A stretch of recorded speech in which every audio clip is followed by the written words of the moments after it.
You're listening to the Happy Doc Student Podcast, a podcast dedicated to providing clarity to the often mysterious doctoral process.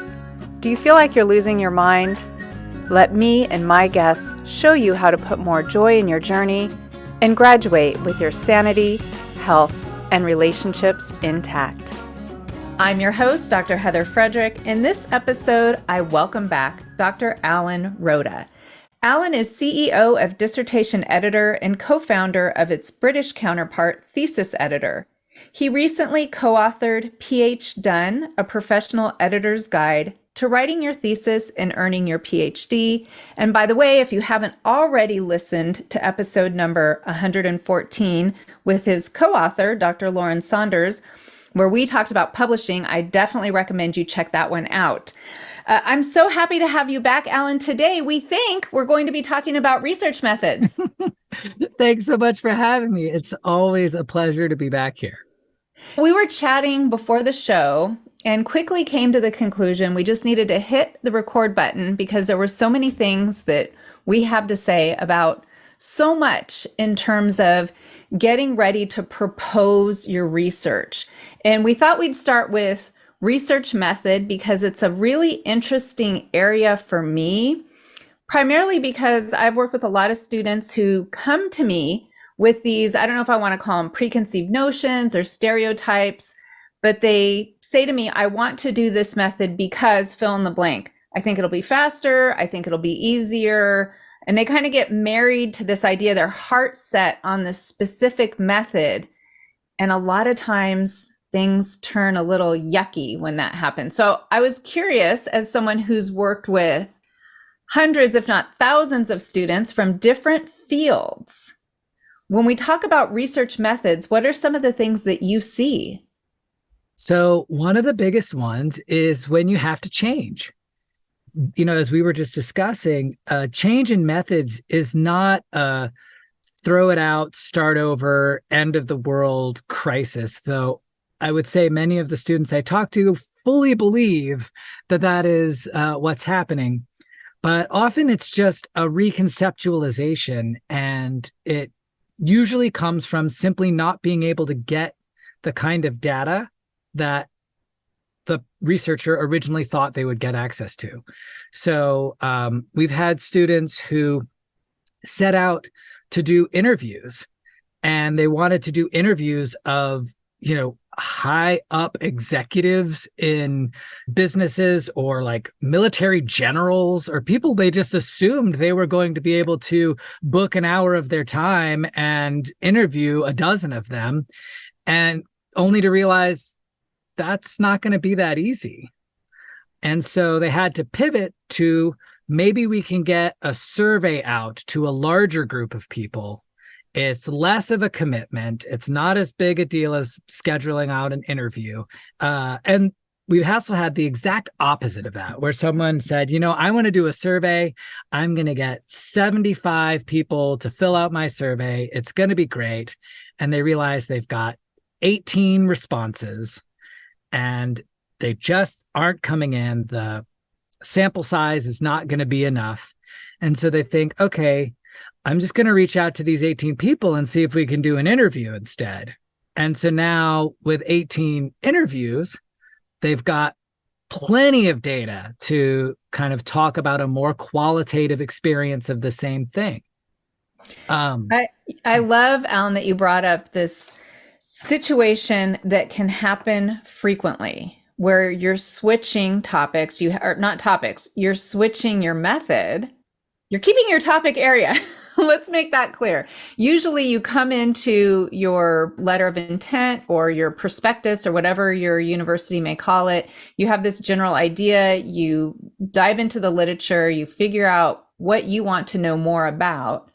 And then you have this sometimes lofty idea. I'm going to get 100 people who are really, really busy to fill out this questionnaire that takes 25 minutes. Or like you said, I'm going to get these people to donate an hour of their time, and the numbers just aren't coming in. And so I appreciate that you talk about it as a reframing. So you're not throwing the baby out with the bathwater. You're just saying, okay, this happens in research, this happens in life.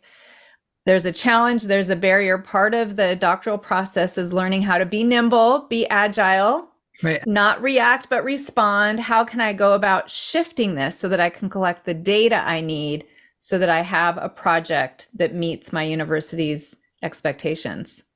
And, the artfulness in that is just knowing how to shift your research questions. So, what happens is you still got the same general topic, only if you were originally going to ask, how do people feel about something with your interviews, and you realize now you needed to do surveys, you can switch it to how many people feel a certain way about something, or the other way around. It's a subtle tweak. It doesn't have to be such a dramatic, project ending crisis, but you do have to then go back and make sure your chapter 1, which you might have already gotten approved, you have to make sure it still aligns with your chapter 3 so that your research questions and your methods sync up. Whenever you have to change one of them, you've got to change them both, usually. And so we talk to a lot of students about alignment.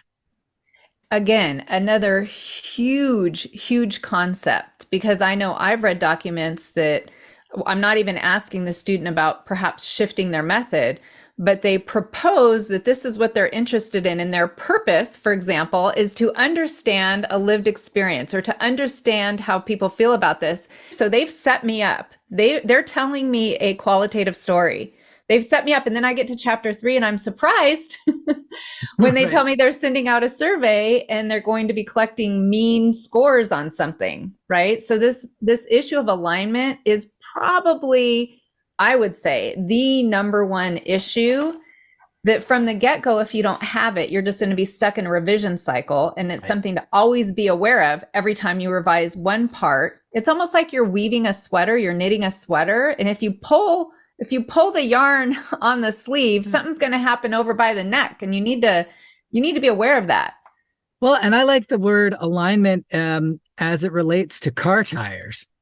You got to realize that, like, okay, well, if I move the back tire, I've got to go back and change the front tire, or else this car's not going to go right. And so, you got to have, everything's got to be lined up. Alan, I'm going to steal that. I love that analogy, because if it's not aligned, it's a bumpy ride. Yeah, exactly. It It's a is a bumpy ride. bumpy, uncomfortable Yeah, ride. and you're going to go back and forth with your advisor. And in our book, we talk about the two main ways that a research project has to have alignment. So just now we've talked about making sure that question aligns with the method.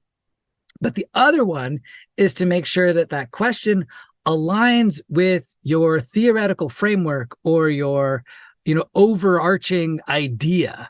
And so similarly, sometimes you get questions where someone set out to write about, well, in our book, we talk about dissertation writers' experience of work-life balance as like our sort of faux story.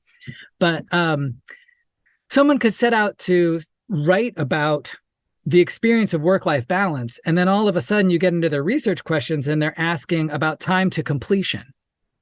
And you're like, well, wait a second. Time to completion isn't exactly the same as work-life balance. It might seem a little bit related in that if you finish quickly, maybe you're happier, but it's not the same. So you've got to make sure that it aligns with your overall topic, and then that question aligns with the methods that you're going to use to answer it. And so those are kind of like the two layers. It's like maybe it's like a 3-axle truck here, where you've got your, to keep our tires going, our tire theme. But, you've got your main idea, your questions, and your methods, and you've got to have them all lined up together.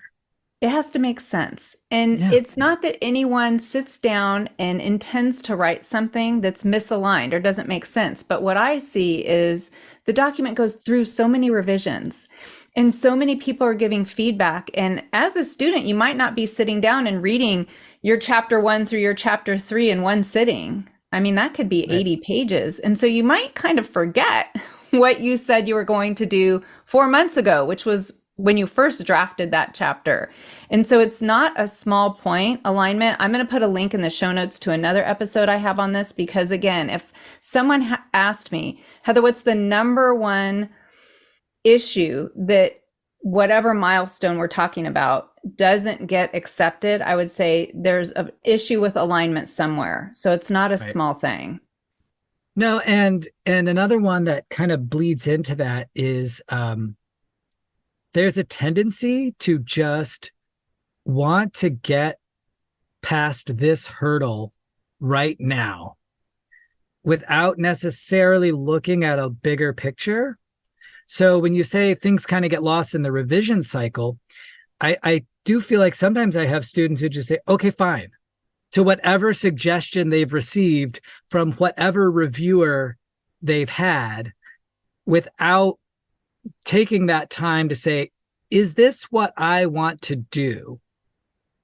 And I feel like that's a really important step, a real to remember that. My advice to dissertation writers is to remember that this is your project and you need to own it. And lots of people are going to give you suggestions, but you don't necessarily have to take all of them because they might give you competing suggestions. This is a sticky one. A lot of students set out to do a mixed methods approach. This one we get a lot. And it's because they have this really grand idea of providing the most exhaustive and extensive research that has ever happened. And that's beautiful in its intention. But realistically, it's just maybe they need a small team of researchers to pull it off, or there's just not that, it's not feasible. And so, they'll get nudged to kind of let some of it go. Do the qualitative or the quantitative. Don't do both. Keep it simple. But that can be a difficult, like a pill to swallow. Some people don't want to let go of that, and some people run with it. And so it's an important thing to just say, okay, well, what do I want to do and what can I do? And so finding that balance, I feel like I've contradicted myself here just in the last minute when I'm saying you might get advice that you don't want to take and you might get advice that you really need to hear. And what's really important is that you take it all in stride and remember this is your project. And what can I do and what do I want to do? How can I align those things? Bring alignment in again, with what is really possible here. So that one comes up too, because also your faculty might change, advisors change, and sometimes what you started doing kind of gets lost to where you are now. And you got to remember, this is my project from start to finish, and I own all of it. And Alan, I'm glad you brought up mixed methods because we started off by chatting. There's qualitative, there's quantitative. You might have to switch, but it is very common that the ambitious student has this almost save the world. I'm going to solve world hunger with my capstone project. And the way to do that is both. Why do I have to choose? And I love that passion. And I love that intention, just like you said. But then you say, okay, is this aligned with your life goal of finishing? Right.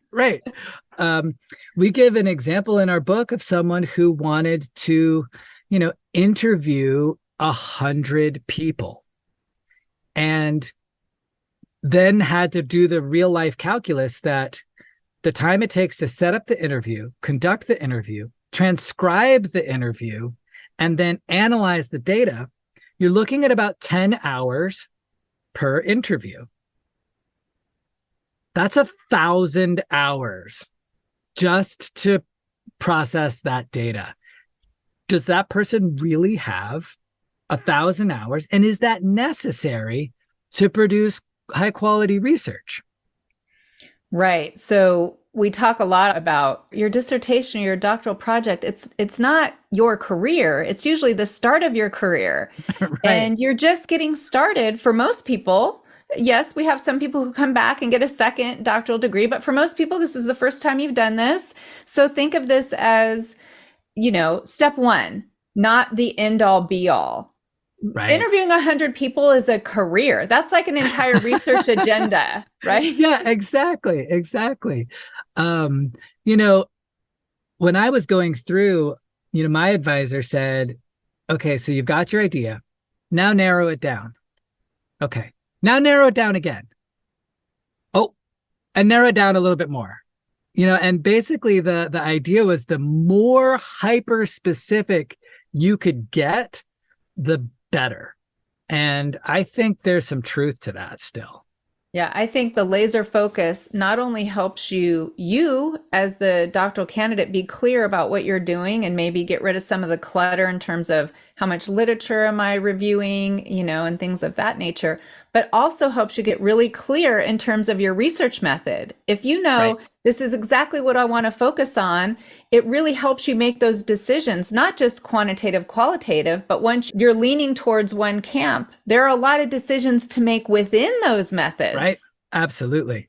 Yeah. And that's important that you bring that up. I mean, sometimes we have this idea that quantitative equals a survey and qualitative equals interviews, but there's so much more than that. And there's so many ways to conduct, compelling research and share your results. And you brought up earlier, so I'm going to loop back around getting advice, getting feedback, suggestions. This may be from a peer, this may be from your committee member or people on your advisory board, however your university works. And I also see what you talked about, kind of feedback habituation. At some point, the student just goes, fine, just tell me what I need to do. I'm done. At the expense of losing that alignment because someone told them to turn right and they needed to say, no, no, no, no, I don't turn right here. I keep going straight and then I turn left. This is how I've Right. designed this project. And if you just start accepting feedback without really thinking about it, and I think it's almost like fatigue, maybe Yeah. dissertation writing fatigue. I think people get worn down in the process, and it's a dangerous path to take, is when you kind of just start accepting blindly um, the advice that you're getting. And so I think it's just good to remember that, like, well, I'll take that under advisement and then make a educated, decision about it. And your advisor usually does have good ideas. I don't want to make anyone think that they don't. But when you're getting a lot of feedback from a lot of different places, if you're unsure about it, talk to your advisor, because their advice should be the most important advice you take. If you're getting advice from peers and from other people that are in your circle or your cohort, make sure you run any big changes by your advisor before you get too far down that rabbit hole. Yeah, I think that's a great, great strategy because I have worked with students. Well, let me give an example that really stood out to me. This one student was getting very divergent feedback, and I was her chair. So one committee member was saying, I want you to do X. Y doesn't make sense to me. And the other committee member was saying, I can't wait for you to do Y. We have too much X. And she emailed me and said, I need to talk to you about what we're going to do here. And so I thought, okay, I know we're going to get on the phone call and she's going to say, just tell me what to do, because that's what I was used to. Yeah. And she got on the phone and she said, okay, I've read committee members one feedback, and based on my theoretical framework and where I'm going, these are all the reasons I don't think this would work for me. And the second That's committee so member's good. feedback, and I thought, can I clone you? Because sometimes I'm not going to say it's on purpose necessarily that we're doing it when we work on a committee and we're asking hard questions or asking people to consider, well, what if you flip that upside down? But Right. part of the process is being able to think through everyone's feedback and saying, owning this research is yours and saying, this is why that makes sense. And this is why it doesn't, not just fine or no, I don't want to do that, but actually thinking through it. And I don't know how you can really teach someone to do that. Well, and that's, I think, one of the organic processes of graduate school. I'm not sure that's a class that you take, but that is something that going through this process and the coursework and the everything that we do as graduate students kind of enculturates and inculcates and embeds itself in just kind of your way of being and thinking. And there's that critical reception. You know, it's not like a critical thinking exactly, like that's there too, but it's that ownership, I guess I keep coming back to that, that allows you to critically receive your feedback. And while this might take us slightly off topic, I feel like this is the advice I want to give everyone for their defense as well. Because it's kind of that same moment, right? You've got like 5 people in the room, and there's a reason why it's done by committee. And that's to make sure that we aren't rubber stamping PhDs and that, you know, people have to go through the process and really earn it. So it makes sense that this is all happening from an external perspective. But so many students, they go into that defensive with their dukes up, ready to just like take out every onslaught. And, you know, the advice I give in our book is to enjoy it. That this is a moment for you not to be defensive, but to celebrate that there are 5 thoughtful, intelligent people all in the same room or same virtual room talking about your work critically. And this is the first and last time it's ever going to happen. And it's Spoiler alert. Yeah, Spoiler spoiler alert, right? You know, it's never going to happen again. If you can, like, record it. If you can't, you know, because of university policies, try to take notes or see if you can invite a friend or partner to take notes for you. Like, there's going to be some really great ideas that come out of the brains of these people who are all in this room together, yourself included, as you dialogue about this research. And so knowing that, stepping into that room saying, I own this project, I know it's great, I can't wait to hear what you think about it, is going to set up that entire interaction to be a joyous celebration and rite of passage, and will take away that combative edge that I feel like a lot of students kind of take into that moment. Yeah, and you know, that combative edge, sometimes I see it rearing its head earlier. Well, right. Right? And so this idea of I am becoming an expert. I am building this. Let's just build a car since we're talking about keeping the wheels aligned. And I'm so curious to see what other people have to say about it. I'm so curious to see what questions they're going to ask me that I haven't thought about. It totally changes everything versus if I don't get to do it my way, or, you know, I don't want to hear what you have to say because this is it. It's a different energy you bring to the process. Right. Absolutely. You know, and one of my friends who's a professor, you know, just in the first day of class, you know, and this is just for at an undergrad level, but he says to his students, I invite you to replace your judgments with curiosity whenever you have the opportunity. And I feel like those are kind of almost like words to live by for in like every experience.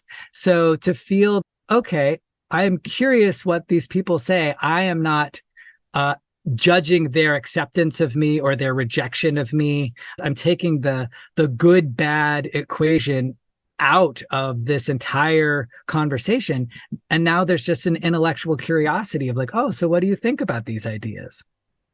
Wow, I wish every student I wish in kindergarten, right? students, we used to stand up. I don't know if they still do pledge allegiance to the flag. I don't Ah, know. We used to do that when I was in school, but how we great would it did. be if everyone started their school day with, I'm going to replace my judgments with curiosity today, everywhere that I can. Yeah, yeah. So it's words to live by, and it could go all the way back to kindergarten. And it's something we try to instill in our family, and it really applies to a dissertation writer. It kind of just circling it back around, like this is one of the fundamental features of being a good researcher. You're curious about the research that you are undertaking. You're curious to find out what people think or do in response to something. I mean, most research involves people in some way. So there's this curiosity in that regard, but then to also maintain that curiosity about the research itself, in the sense of I'm curious what people think about it. I'm curious what they might suggest. I'm not necessarily going to instantly adopt it, but I'm Mhm. curious, and I want to know, and I want to think, and I want to consider. Like that model student of yours, everyone should, if everyone could be so thoughtful as to respond to feedback. Well, these are the reasons why I reject that idea, and these are the reasons why I accept this other idea. That's a strong move forward. That student is going to have a smooth ride, I would Mhm. say, through the rest of the doctoral journey by adopting that. And what I've noticed is it really reduces the revision cycle because again, the faster you feel like you own it, and that's the way you own it is by thinking thoughtfully Right. through the literature you're reading, the feedback that you're getting. The sooner you own it, the sooner you're done. Yeah, absolutely. Yeah, and it's yours forever. Alan, we were chatting before we started recording about let's talk about from the idea towards the end. And I said, oh, we'll never have enough time for that. But we kind of did it. We kind We of started did. out with research We methods. We talked somehow, about getting focused. yeah, and we managed to get all the way to the defense and back again. So we jumped over a few key spots, but yeah, we did it. But I'm sure there are episodes that I have that will cover those gaps. So this was an awesome show. Alan, before we sign off, final words of wisdom or maybe a favorite quote that you want to share with the audience. Final words of wisdom, and I think you've probably heard this on this podcast in many other episodes, but it would be, you are not alone. Dissertation writing can be a very isolating task, and it's easy for one to feel like they're being tossed around in the currents of committee feedback and unsure where to go and how to do X, Y, or Z. And just know that you are not alone. There are support groups of various kinds, like this podcast, like Dissertation Editor, like your other cohort and peers, your family, and use your resources. It doesn't have to be a lonely, solitary task. That's a great way to end this episode. Find your people, find your resources. You're not alone. Hang in there. And remember, everyone who is supporting you, like your committee, wants you to finish. Yeah, Sometimes it everybody doesn't feel does. that way, but we do. We really Yeah, do. 100%. Alan, thanks so much for sharing your time with us today. Thank you. It's a pleasure as always. Thanks so much for listening, and I look forward to connecting with you on the next episode. Until then, if you're looking for more ways to invite joy in your journey, check out the free resources at expandyourhappy.com. You'll find downloads like an article I wrote titled The Doctoral Journey, 12 Things You Need to Know That They Probably Won't Tell You.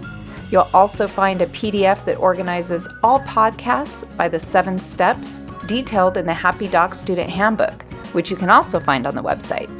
Finally, if you're looking for a Happy Doc student swag, I've got that too.